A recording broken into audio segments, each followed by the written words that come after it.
Welcome to Books for Success. Today, we're delving into the wisdom within Come Together by Emily Nagoski. Come Together warmly and compassionately offers practical advice for improving sexual well-being, particularly in long-term relationships where one or more partners may be experiencing low libido. It explores the complexities of human sexuality with a focus on the science of sexual response and the psychology of desire. Notably, it's highly inclusive and applicable to people in relationships regardless of gender, orientation, or relationship structure. Who's it for? Couples seeking to improve their sexual intimacy and understanding. Individuals exploring their own sexuality and sexual health.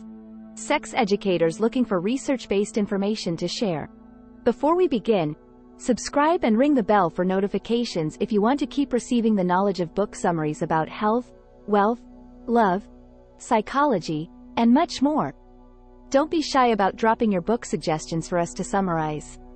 Also, you can use this video as an audiobook summary. Let's grow and succeed together. What's in it for me? Overcome barriers to sexual intimacy and embrace your erotic self. While writing her previous book on sexual well-being, Come As You Are, author Emily Nagoski was confronted by a frustrating paradox. She was spending every day thinking and writing about sex, yet she found herself completely lacking any desire for sex in her own marriage. Her situation was far from unique. For many couples, the fabled spark fades at some point, or blinks in and out throughout a relationship.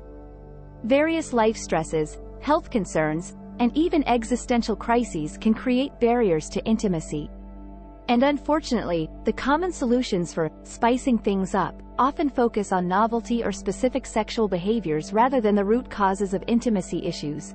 We'll draw back the curtain on what really makes for great sex in the long term. In the process, you'll develop a pleasure-focused mindset that applies regardless of gender, orientation, or relationship structure, and one that allows your unique sexuality to flourish. What we really want from sex. Is sex a big deal for you? Right now, we invite you to consider this question seriously. You may have spent forever assuming that sex must be important, but maybe you don't actually feel that way. Or the opposite.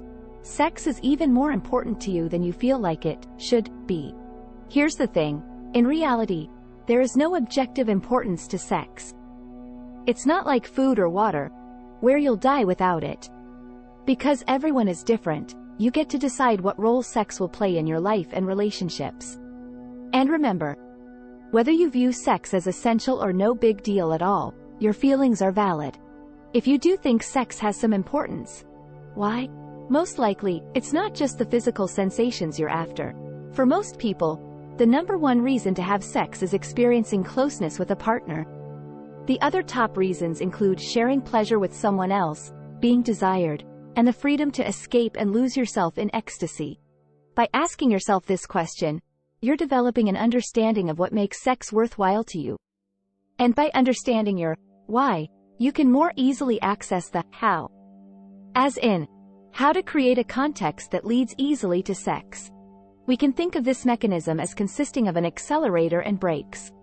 Some factors, feelings, and situations hit our accelerators. They turn us on and fill us with desire. Others slow us down and prevent us from accessing our libido.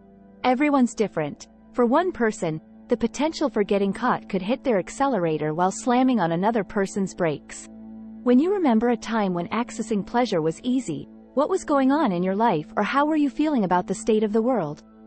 Exploring this question could tell you a lot about the kinds of things that hit your accelerator. By identifying your personal accelerators and brakes, you open up a conversation with yourself, and ideally, with your partner, about how to craft moments of intimacy. Let pleasure be the measure. Raise your hand if you believe some version of a narrative that says that maintaining intense sexual desire for your partner is the key to a healthy long-term relationship. Though this sort of belief is common, it results from a misconception we'll call the desire imperative. The desire imperative suggests that a healthy sex life equals a constant, spontaneous, almost obsessive craving for our partner. But here's the truth. If you're not always lighting up with desire, or if you find yourself needing to schedule intimacy, you are not failing. That's because desire isn't actually the most important thing in the long term. It's actually pleasure. aka enjoying the sex you're having. For couples struggling with low desire, the underlying issue is often just that the sex they're having isn't pleasurable. Does sex feel like a chore, an obligation, or a duty? If so, of course you aren't going to want it. So let's get rid of the idea that desire for sex means your intimacy is healthy. Instead, allow pleasure to become the measure of sexual satisfaction. Remember that pleasure is the measure, and pleasure is simply sensation within the right context. The setting, your mood, and so on. What feels pleasurable can change depending on the context. On a good day, you might enjoy being tickled, but on a bad day, it might make you angry. Engage with your partner to discuss contexts that foster pleasure for both of you. If you find it difficult to access genuine pleasure, you may be under the sway of one or more of the other imperatives that distort the meaning of healthy sexuality. One, for instance, is the coital imperative, the idea that penis and vagina sex is the quintessential sexual act. This imperative is rooted in heteronormative assumptions and sidelines other forms of sexual expression as secondary or even inadequate. Another highly damaging illusion is the gender mirage. This is the illusion of binary gender roles that constrains the expression of sexuality. To combat these imperatives, we invite you to introduce the concept of blanket permission to yourself. Blanket permission is an invitation to explore your sexuality in whatever way resonates with you, whether that involves traditional practices or more unconventional ones. It also gives you the right to choose not to engage in any sexual activity or to modify it. Best of all, it centers pleasure, not conformity to external standards, as the measure of sexual satisfaction. Ultimately, normal sexuality can be defined by two simple things. Number 1, mutual consent, and number 2, the absence of unwanted physical and emotional pain. That's it. As long as the sex you're having is mutually consensual, and any associated physical or emotional pain is something you enjoy, then it's normal, and you can stop shying away from it. Exploring your emotional floor plan. When you're struggling with a loss of intimacy, it can be easy to blame yourself or think there's something wrong with you for being disinterested in sex. In reality, you may not be disinterested in sex at all. Instead, you may just be stuck in non-erotic spaces in your emotional floor plan. An emotional floor plan is a way of visualizing your inner world. Think of it as being made up of 7 different main rooms. 4 of these rooms are pleasure favorable: lust, play, seeking, and care. These are joyful states conducive to accessing pleasure. Then there are 3 pleasure-averse rooms: panic and grief, fear, and rage. In these rooms, pleasure is harder to reach. Your lust room is where you experience erotic connection. It's usually near the spaces of play, care, and seeking. Play is where you laugh, joke around, and play games. Perhaps your play space has a bathtub where you splash around with your partner, or a huge table for doing jigsaw puzzles. The seeking space is where exploration, learning, curiosity, and adventure happen. You might be in seeking when you nerd out over a book or travel to a foreign country. Finally, care is a place filled with the glow of love and attachment. Seeing your partner doing the dishes without being asked in your kitchen of care might move you toward lust. But simultaneously, the care space might also be where you change your kids' diapers, which will probably move you away from lust. That makes care slightly complicated. On the flip side, the spaces of panic or grief, fear, and rage are often far away from lust in the floor plan. It's hard to reach lust when you're filled with the pain of lost connection, fear of abandonment, anxiety, or frustration. The exact layout of each person's emotional floor plan is unique, and it doesn't have to be realistic in any way. There can be secret trapdoors and portals to other rooms. Try mapping yours out, asking yourself questions like, what brings you joy and ushers you into the room of play? How close is it to your room of lust? What might push you into the space of fear, and what can pull you out? This reflection will help you identify the doors and pathways between rooms, making it easier to navigate your emotional landscape. Embracing change. In long-term relationships, our bodies inevitably change as we age, become ill, go through menopause, experience trauma, or develop a disability. Rather than seeing these changes as barriers to intimacy, we can approach them with warm curiosity, co-creating contexts that support physical and emotional pleasure. This attitude of warm curiosity is key. It encourages openness to and discovery of new dimensions of pleasure. It encourages us to ask questions like, how can this change in our lives introduce us to new forms of intimacy? Aging bodies, for example, may not have the same stamina or flexibility as they did in youth. But this can encourage couples to slow down, experiment with new positions, or find pleasure in other forms of touch and closeness. Like aging, trauma can create change in our intimate lives. Trauma can stem from past abuse, neglect, or any other deeply hurtful experiences. Facing these dark places with a spirit of curiosity and compassion can open doors to healing. First, recognize that responses to trauma, like withdrawal, anger, or fear, are not signs of brokenness. They simply mean you survived a difficult experience. One of the key steps in dealing with trauma in the context of a sexual relationship is creating a space where both partners feel safe to share and listen. This involves acknowledging each other's pain without judgment and supporting each other through the healing process. Therapy, self-compassion practices, and building a supportive community can all help, too. If a wound is caused by your partner, even if unintentionally, it can be long-lasting. In this case, what the author calls the third thing conversation can be a powerful tool. This type of conversation involves treating a wound as a shared project, external to both partners and to the relationship itself.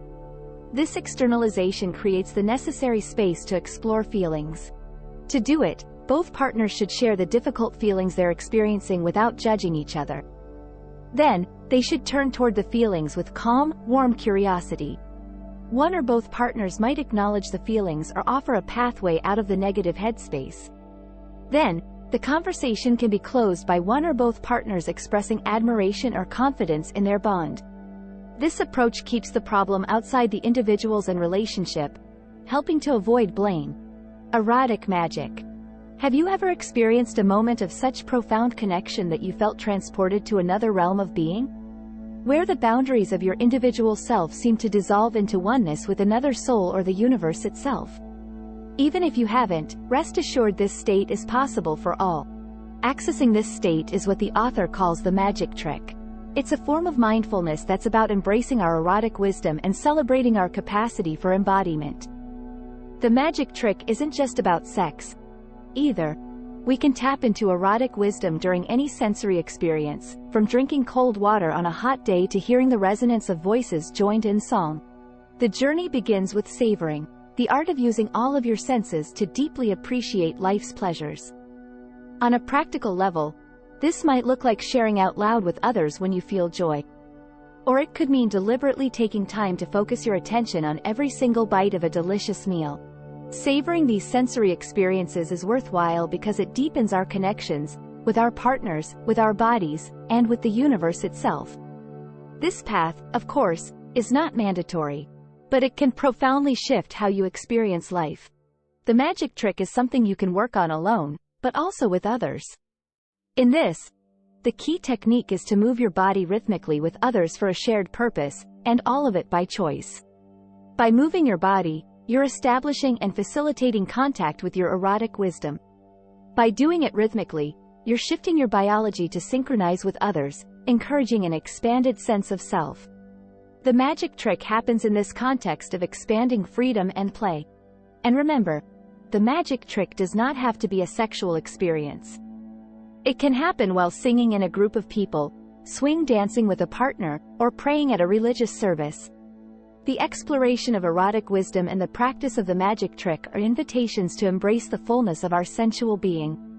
It's a journey of awakening to the beauty of our aliveness. Learning from each other. What does it take to rekindle desire and passion in a long-term relationship? We've been discussing this topic for a while, but now, we're going to explore the question through the journeys of two different couples. First up is Mike and Kendra.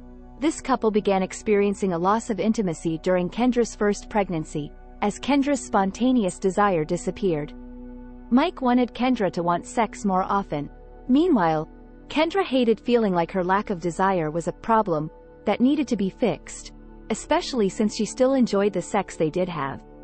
Mike, unfortunately, was caught up in the desire imperative. That's why the turning point for this couple came when they learned that prioritizing pleasure over desire could be the key to rejuvenating their sexual relationship. Through coaching and guidance from the author, Mike let go of his entitlement to Kendra's desire and the idea that Kendra was a problem that needed to be solved. Instead, together, they agreed to focus on co-creating pleasure. This new approach allowed them to embrace their sexual relationship in its current form, free from the burden of expectations. Now, let's meet Amma and Dee, a mixed-race lesbian couple. They were struggling with the pressures of juggling work as well as parenting 3 kids, which contributed to a loss of intimacy. Amma, the lower desire partner, gained insight by drawing up her emotional floor plan. She realized that, for her, play was the easiest route into lust.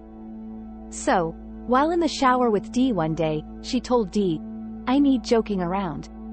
This language gave Dee the opportunity to meet Amma's needs, importantly, without telling Dee she needed to be or think a certain way.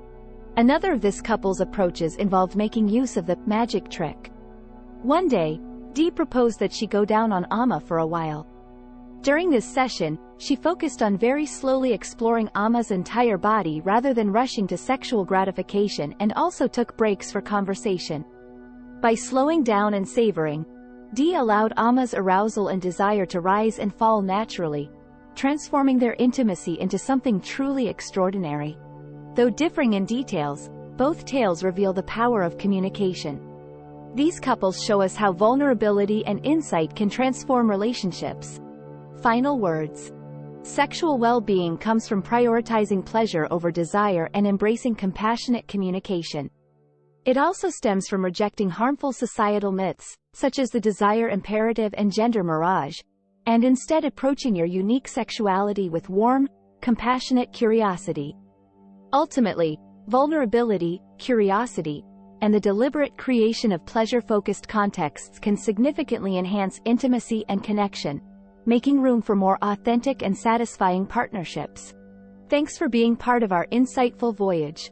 If our summary piqued your interest, we encourage you to dive into the complete book for a deeper understanding. Don't forget to like this video, subscribe for more content if you're new here, and share it with others who might find it valuable.